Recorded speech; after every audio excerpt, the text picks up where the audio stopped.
کمرہ نمبر 313۔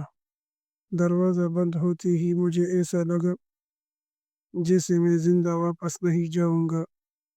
میں اکثر تنہائی پسند ہوں، اس لیے جب ایک چھوٹے سے پہاڑی علاقے میں لکڑی کا پرانا گیسٹ ہاؤس ملا تو میں نے فوراً بکنگ کر لی۔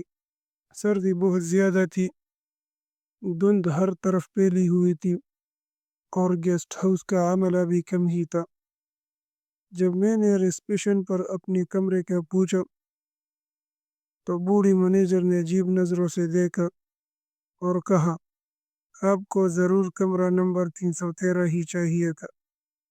میں نے ہنس کر جواب دیا، آخر اس میں خاص بات کیا ہے؟ اس نے کچھ کہا بغیر چابی تھمائی۔ میں زینے چڑھتے ہوئے کمرے تک پہنچا۔ جیسے ہی دروازہ کھولا، ٹھنڈی ہوا کا جھونکا میرے چہرے سے ٹکرایا، جیسے کمرہ سالوں سے بند ہو، اندر ہی چیز دھول سے اٹھی ہوئی تھی، لیکن مجھے وہی سکون ملا جو میں چاہتا تھا۔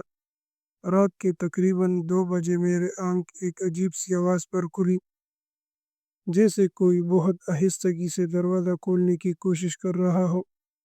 میں نے ٹارچ جلا کر دیکھا، دروازہ بند تھا، مگر پھر اچانک آئینے میں ایک سیاہ سایہ نظر آیا جو میرے پیچھے کھڑا تھا۔ میں نے فوراً پلٹ کر دیکھا، لیکن وہاں کچھ نہیں تھا۔ دل تیز تیز دھڑکنے لگا۔ میں نے موبائل اٹھایا تاکہ روشنی زیادہ ہو، لیکن نیٹ ورک غائب ہو گیا تھا۔ بجلی بھی چلی گئی، کمرہ مکمل اندھیرے میں ڈوب گیا۔ پھر دیوار پر خون سے لکھا ہوا جملہ نمودار ہوا، 313 واپسی کا نہیں، آخری پڑاؤ ہے۔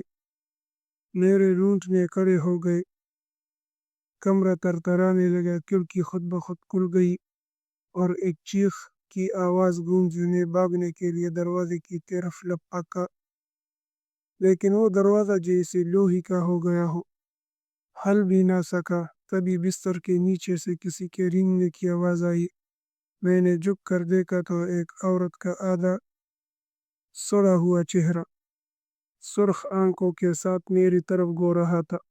میں چیخا، پیچھے ہٹا اور بے ہوش ہو گیا۔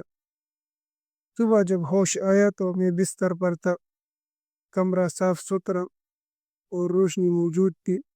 دروازہ کھلا، وہی بوڑھا مینیجر اندر آیا اور بولا، مبارک ہو، آپ وہ پہلا شخص تھے جو 313 سے باہر زندہ نکلے۔